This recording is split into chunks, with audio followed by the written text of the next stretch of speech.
రాష్ట్ర గ్రామ సర్వేలందరికీ నమస్తే అండి. మన గ్రామ సర్వే పరిస్థితి అందరిలోనూ ఆందోళన నెలకొంది. ఎందుకంటే మనకేదైతే ఆర్థిక మరియు ఆర్థికేతర అంశాలు ఉన్నాయో వీటిపైన మనకున్న సమస్యలపైన జనవరి 20వ తారీఖున రీసర్వేని సహాయనిరకం చేస్తూ మన ఉద్యమం అయితే మొదలెట్టడం జరిగింది. తదుపరి జనవరి 30వ తారీఖున రెవెన్యూ మినిస్టర్ అధ్యక్షతన సీసీఎల్ గారు అదేవిధంగా డైరెక్టర్ గారి సమక్షంలో మన కమిటీ మీటింగ్ అయితే ఏర్పాటు చేశారు. ఆ మీటింగ్లో మనకున్నటువంటి సర్వీస్ మ్యాటర్స్ కావచ్చు, ఆర్థిక మరియు ఆర్థిక అంశాలన్నింటినీ కూడా మేము ఖచ్చితంగా న్యాయం చేస్తాము. అదేవిధంగా కమిటీ రిపోర్ట్ కూడా జనవరి 10వ తారీఖున ఖచ్చితంగా సబ్మిట్ చేస్తామని చెప్పడం జరిగింది. 12 రోజులు ఆలస్యం తర్వాత మనకి ఫిబ్రవరి 27వ తారీఖున కమిటీ రిపోర్ట్ అయితే పొందుపరిచారు. ఆ రిపోర్ట్లో మనం ఏదైతే ఎక్స్పెక్ట్ చేశామో మనం ఊహించిన విధంగానే మనకి ప్రయోజనమైనటువంటి 25,200 రూపాయలు బేసిక్ అనేది పెట్టడం జరిగింది. మనము రాష్ట్ర వ్యాప్తంగా కూడా మన సచివాలయ వ్యవస్థలో ఎంత కష్టపడుతున్నప్పుడు కూడా మనకు కనీసం వాళ్ళతో పాటు సమానం లేకుండా 25,200 రూపాయలు మాత్రం పెట్టాలని చెప్పేసి మనకు ఒక నిరాశ, ఒక నిరంకుశంతో మనకు చాలామంది అసంతృప్తి భావంతో మళ్ళీ రాష్ట్ర వ్యాప్తంగా పెద్ద ఎత్తున మార్చి 5వ తారీఖు నుంచి మన ఉద్యమ కార్యాచరణ 2.0 అనేది ఉధృతంగా చేయడం జరిగింది. తదుపరి మనం చేసిన తరుణంలో రెవెన్యూ మినిస్టర్ గారు ఆయన దృష్టికి వెళ్ళి ఆ మినిస్టర్ గారు కూడా మీకున్న సమస్యలను కూడా మేము ఖచ్చితంగా ఫైనల్ చేస్తామని చెప్పేసి 20 జిల్లాకు సంబంధించి జిల్లా నాయకులను పిలిపించి మార్చి 10వ తారీఖున మనకి అయితే రెవెన్యూ మినిస్టర్ అధ్యక్షతన ఒక చర్చ జరిగింది. ఆ చర్చల్లో భాగంగా మనకున్నటువంటి ప్రధానమైన బేసిక్ పే గురించి కూడా మాట్లాడడం జరిగింది. సచివాలయ వ్యవస్థలో ఏదైతే గ్రూప్ ఆఫ్ మినిస్టర్ మీటింగ్ ఉందో అందులో ప్రతి ఒక్కరికి వారికి వచ్చిన విధంగానే బేసిక్ అనేది మీకు ఖచ్చితంగా పెడతా అని చెప్పేసి ఆయన భరోసా ఇచ్చారు. ఆ రెవెన్యూ మినిస్టర్ గారు భరోసా ఇచ్చిన విధంగా ఆయన గౌరవిస్తూ మినిస్టర్ గారు అభిమానంతో ఆయన మీద గౌరవంతో మనం మళ్ళీ బ్యాక్ ఎండ్ వర్క్ వచ్చి చేస్తున్నాము. ఇక్కడ ఏంటంటే ప్రతిసారి మనం ఏదైతే మనకున్న సమస్యలపైన మన ఆర్తనాదాలని ఆవేదన కూడా మన ఉద్యోగ రూపంలో తెలియజేస్తాము. దాని తర్వాత ప్రతిసారి వాళ్ళు మనం పిలిపిస్తున్నారు, చర్చలు జరుపుతున్నారు. మీకు అదిగో చేస్తాను ఇదిగో చేస్తామని చెప్పేసి ప్రతిసారి ఏమిటంటే ఈ సమయం నుండి టైం అనేది ల్యాప్స్ అవుతుంది తప్పితే మనం ఎటుకంటే ప్రయోజనం లేకపోతుంది. రాష్ట్ర ఇప్పుడు ప్రస్తుత పరిస్థితులు ఎలా ఉందంటే అయితే మరి చూశారు, మన మినిస్టర్ గారు హామీ ఇచ్చిన తర్వాత కూడా గ్రూప్ ఆఫ్ మినిస్టర్ 2 అనేది వర్చువల్ మీటింగ్ జరిగింది. ఆ వర్చువల్ మీటింగ్లో కూడా మనకి ఏదైతే ఉన్నాయో మన సంబంధించిన ప్రమోషన్ కానీ బేసిక్ పే గురించి కూడా ఎటువంటి స్లైడింగ్ లేదు.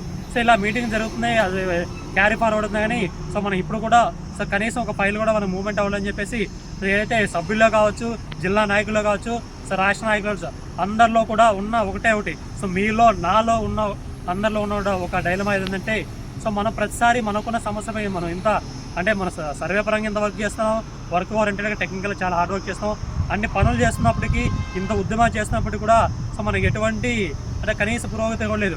ఇదే మనం అయితే చేస్తామో ఇలాంటి టెక్నికల్ అది హార్డ్ వర్క్ అయితే మిగతా డిపార్ట్మెంట్ చేస్తే డిపార్ట్మెంట్ పరంగా వాళ్ళని డిపార్ట్మెంట్ పెద్దలు వాళ్ళని ఎత్తున పెట్టుకొని చూసుకుంటారు.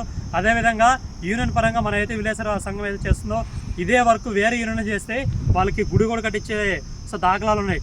ఇలాంటి పరిస్థితి ఉంది. మనం అయినా కూడా కనీసం మనకి వాల్యూ లేదు. కారణం ఏంటంటే అదేదో అంటారు కదా పెద్దలు, అంటే మనకున్న శతకోటి దరిద్రాలు ఇది దరిద్రం మనకి. మనం ఎవరికి మనకి సపరేట్ డిపార్ట్మెంట్ లేదు, సపరేట్ మినిస్టర్ లేదు. ఇవన్నీ లేకపోవడం లేదంటే ప్రతిసారి మనం అంటే మనకున్న బాధని మనం ప్రతిసారి మనం ఫైట్ చేస్తుంది. ప్రతి చోట ఏం జరుగుతుంది, మన జరిగిన నష్టాన్ని పూడ్చుకుంటాం జరిగితే ఏదైతే ఈ చేసే ప్రాసెస్లో ఏదైతే యాక్షన్ తీసుకుంటారో సస్పెండ్ కేటగిరీ కావచ్చు, ఇలాంటి ఏదైతే యాక్షన్ వీటిని రివోక్ జరుగుతుందో చెప్తే మనం దేనికోసమైతే నష్టపోతున్నామో దేనికోసమైతే పోరాడుతున్నాం, దేనికోసమైతే మనం ఇంత ఫైట్ చేస్తామో వాటిని సాధించుకోలేకపోతున్నాం. ముమ్మాటికి అందరిలో ఉన్న ఈ యొక్క అయితే మన విలేకరుల పరిస్థితి అగమ్య గోచరం అయిపోయింది. మీ నుంచి నా దాకా ప్రతి ఒక్కరు కూడా ఇదే డైలమా, ఏం జరుగుతుంది, ఎందుకు ఇలా చేస్తాయి.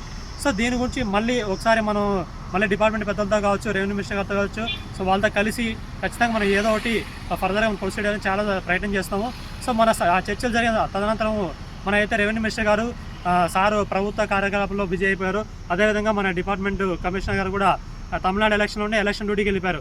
ఇలా ఏంటంటే 1 month 2 months ఇలా క్యారీ ఫార్వర్డ్ అవుతుంది. టైం ల్యాప్స్ అవుతుంది. గ్రౌండ్ లెవెల్ అందరూ కూడా ఒక ఆందోళన. మనకున్న సమస్యలపైన మనం నిరంతరం కృషి చేస్తూ మన బాధ ఇలా ఉంది, మాకు న్యాయం చేయండి అయ్యా మహాప్రభు అని అందరం మనం మొరపెట్టుకున్నాం.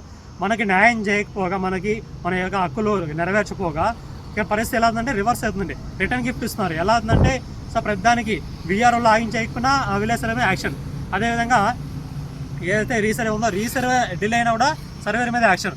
ఏమైతే రీసెంట్గా చూసింటారు, అయితే డిన్నర్ విత్ విన్నర్ అని సీఎం గారు ప్రోగ్రామ్ చేశారో ఆ ప్రోగ్రాంలో ఎవరైతే ఆ డిన్నర్కి ఆహ్వానించబడ్డారో వాళ్ళని వదిలేసి ఆ ఎఫ్లైన్ సర్వీస్ డిలే అని చెప్పేసి అక్కడ కూడా విలేజ్ సర్వేనే సస్పెండ్ చేస్తున్నారు. అంటే ప్రతి చోట అయిన దానికి కాని దానికి చిన్న వాటికి అన్నిటికీ కూడా షోకాజులు, మెమోలు, సస్పెన్స్లు ఇలా చేస్తారు. అంటే చాలా చోట్ల ఏంటంటే ఇప్పుడు ఈ ఈ గ్యాప్ పీరియడ్లో అది డైరెక్టర్ గారి దృష్టికి వెళ్ళిందో లేదో, మినిస్టర్ గారి దృష్టికి వెళ్ళిందో లేదో కానీ ఈ పరిధిలో ఏంటంటే ప్రతి చోట అయిన దానికి కానీ అన్నిటికి కూడా విలేజ్ సర్వేనే టార్గెట్ చేసి ప్రతి చోట సోకాస్ చేయడం, ఆర్టికల్ ఛార్జ్ ఫ్రేమ్ చేయడం, అన్నిటికీ ఇలా చేస్తారు. అంటే ఇక్కడ చిన్న విషయానికి ఒక ఎఫ్లైన్ డిలే అవుతుందని మీరు ఇలా చేస్తారు. మా సమస్య ఇది, మేము రీసర్వే చేస్తాం, మాకు జనరల్ సర్వేస్ ఉన్నాయి, ఇన్ని సర్వే ఉన్నప్పుడు ఎఫ్లైన్ మీరు 15 రోజుల పీరియడ్ ఇచ్చారు. ఆ 15 రోజుల పీరియడ్లో మీ 3 నోటీస్ ఎప్పుడు సర్వే చేయాలి, ఆ వర్క్ నేను ఎప్పుడు కంప్లీట్ చేయాలని మేము బాధపడుతుంటే, దాని టైం ఎక్స్టెండ్ చేయని మేము చెప్తుంటే ఇక్కడ ప్రతి చోట మన సమస్య వ్యక్తపరుస్తున్నాం. ఆ సమస్యలు నెరవేర్చకపోగా సో వాటిని ఇంకా ఆ సమస్యల ద్వారా సో దాని అయితే ఉన్నాయో దాన్ని మనల్ని సో మనం టార్గెట్ చేసి కార్నర్ చేస్తూ సో మన మీద యాక్షన్ తీసుకునే చర్యలు అయితే జరుగుతున్నాయి. సో ప్రతి చోట ఇలా జరుగుతుంది. ఇలా ఇప్పుడు నువ్వు ఏదో ఎఫ్లైన్ సర్వీస్ కావచ్చు, నువ్వు డిలే చేస్తానని చెప్పి నీ మీద యాక్షన్ తీసుకున్నారు. సో అలాంటప్పుడు మనకైతే ఆర్టికల్ 309 ప్రకారం మనకు రావాల్సిన సర్వీస్ మ్యాటర్ అన్నిటి కూడా ఇన్ టైంలో వస్తున్నాయా? మరి ఇన్ టైంలో రాకపోవడానికి బాధ్యులు ఎవరు? మరి ఒక ఎఫ్లైన్ ఇలాంటి డిలే అవుతుందని చెప్పేసి ఆ టైం బౌండ్ ముందున్న టైం బౌండ్ తగ్గించి ఇలా చేస్తున్నారు. మరి ఈ సర్వీస్ మ్యాటర్ కూడా డిలే అవుతున్నాయి కదా. సో వాటిపైన ఎవరిపైన చర్యలు తీసుకోవాలి? రాజ్యాంగబద్ధంగా దానికైతే మీరు ఎటువంటి చర్యలు లేవు. సో ప్రతి చోట ఇదే మన మళ్ళీ మీకు కూడా చెప్తున్నామండి, మనకి ఇలా సమస్యలు ఉన్నాయి, మన ఎన్ని ఉన్నాయి కాబట్టి దయచేసి అందరూ బయటికి రండి. మన సమస్యలన్నిటి కూడా మన గొంతెత్తి ప్రశ్నించండి. మనం ఏదో కోల్పోతున్నామో సో వాటి మీద ప్రశ్నించాలి. అట్ ది సేమ్ టైం అలాగే మనకి ఏదైతే పరిధి ఉందో ఆ పరిధి మేరకే చేయాలి. మన సర్వేర్ లాగిన సర్వేర్ వరకే చేయాలి. వీఆర్ఓ లాగిన అడ్డమైన పనులు చేస్తే అవుతుంది, అడ్డమైన దానికి నీ మీద యాక్షన్ తీసుకుంటారు. సో సంబంధం లేకుండా నీ మీద చర్యలు తీసుకున్న కారణం సో మనం కూడా మన పరిధి మాత్రమే చేయాలని చెప్పేసి మీకు చెప్తే మీరు వినరు. మన పరిధి మాత్రం మనం చేయాలనేసి మనకున్న సమస్యలపైన ఇలాంటి మనకి ప్రాబ్లమ్స్ ఉన్నాయని మేము నష్టపోతున్నాము, దయచేసి మా సమస్య గుర్తించని చెప్పేసి అధికారం మొరపెడుతూ ఉన్న విషయాలని బహిరంగంగా మనం చెప్తుంటే మనం అధికారికి చెడ్డ అవుతున్నాం. ఇలా పరిస్థితి ఎలా ఉందంటే మన సమస్యలు గోడు వెళ్ళబోచుకున్నా కూడా వాళ్ళకి దాన్ని కూడా సో నెగిటివ్ కోణంలో ఇది వక్రీకరించబడుతుంది. సో ఇలా ఉంది కాబట్టి సో మీరందరూ కూడా మనందరూ కూడా ఒక యునైటెడ్గా డిసిజన్ తీసుకొని మనం మేల్కొనకపోతే సో చాలా మనం అంటే లైఫ్ లాంగ్ రిగ్రెట్ అయ్యే పరిస్థితి వస్తుంది. ఎందుకంటే మేము రీసర్వేలో చూస్తున్నారు, మరి రీసర్వేలో రక్తాలు చెందించి మరీ చేస్తున్నారు. ఈ రక్తాలు చెందించి మరీ చేస్తున్నా కూడా ఏదైతే రీసర్వేలో బాగా ప్రోగ్రెస్ వచ్చినప్పుడు అవార్డులు ఏమో రెవెన్యూ డిపార్ట్మెంట్కి వస్తాయి, దాని జరిగిన తప్పులకేమో సర్వే డిపార్ట్మెంట్ అంటారు. మీరు జనరల్గా మీరు చూసే ఉంటారు కదా, మనం చేసే ఏదైతే వర్క్ ఉందో, నువ్వు తాజ్మహల్ కట్టున్నావు, తాజ్మహల్కి నువ్వు షాజహాన్ నువ్వు ఫీల్ అవుతున్నావు. కాకపోతే ఆ తాజ్మహల్లో కేవలం నేను కూలీగా చూస్తున్నారు. రీసర్వేలో రక్తం చిందించి నువ్వు రీసర్వే హాజరు చేసినా కూడా దానికి వచ్చే గోల్డ్ అవార్డు కావచ్చు, సిల్వర్ అవార్డు కావచ్చు, ప్లాటినం అవార్డు కావచ్చు, ఏ అవార్డు అయినా రెవెన్యూ డిపార్ట్మెంట్ కరెక్ట్ చేసింది, రెవెన్యూ డిపార్ట్మెంట్ బాగా చేసింది అవార్డు వాళ్ళకి ఇస్తారు.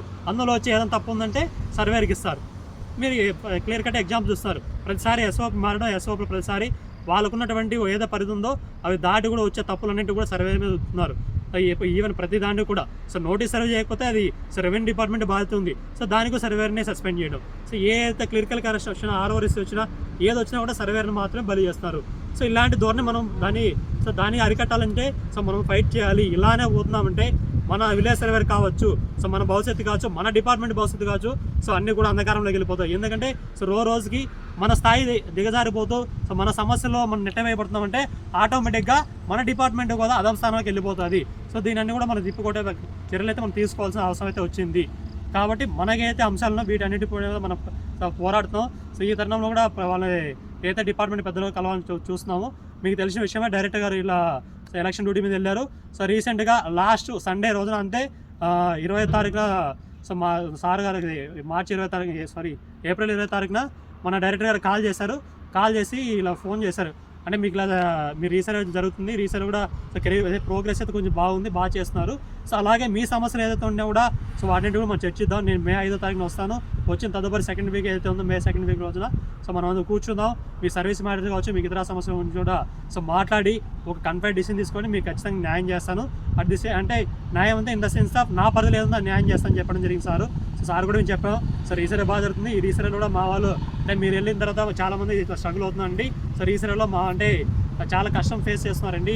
ఎలా ఉందంటే మా వాళ్ళు అంటే చుక్కలు చూస్తున్నారు, అలాంటి దారుణమైన పరిస్థితి ఉంది. దయచేసి మీరు కూడా చొరవ తీసుకోవాలంటే సార్ కూడా చెప్పారు. అదే అన్నీ చూద్దాము, మాట్లాడదాం.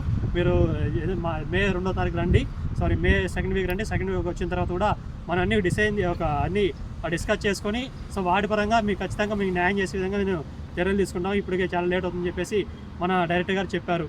సో మళ్ళీ చెప్తున్నామండి, ప్రతిసారి మనం హక్కుల కోసం పోరాడుతున్నాం, ఇది మళ్ళీ ఫార్వర్డ్ అవుతుంది, మళ్ళీ సో టైం బీయింగ్ ల్యాప్స్ అవుతుంది తప్పితే మనకి ఎటువంటి న్యాయం జరగలేదు. అందరిలో అసంతృప్తి అదంతా ఉంది. డైరెక్టర్ గారు కూడా క్లియర్గా చెప్తాము, మనకున్న సమస్యలు కూడా గ్రౌండ్ లెవెల్ చెప్తాం. ఇలా ఉంది పరిస్థితి అంటే మేము కూడా ఏం చేయలేని పరిస్థితి, అందరికి సమస్యలు ఉన్నాయి. సో ఇప్పుడు ఏంటంటే మేము అడుగుతుంది ఏంటి, మనం ఏంటి ఈ రోజు రేపు మన ప్రమోషన్ అడగట్లేదు. మనం అడుగుతుంది ఏంటి, కేవలం మనకున్న ప్రమోషన్లు మిగతా డిపార్ట్మెంట్ ఏదైతే పెట్టాయో అదేవిధంగా మన ఫైల్ రివైజ్ చేసి కేవలం ఆ బేసిక్ రివైజ్ చేసి ఆ ఫైల్ పుట్టప్ చేయమన్నాం. ఇది జరుగుతుంది, మీరు చూసే ఉంటారు.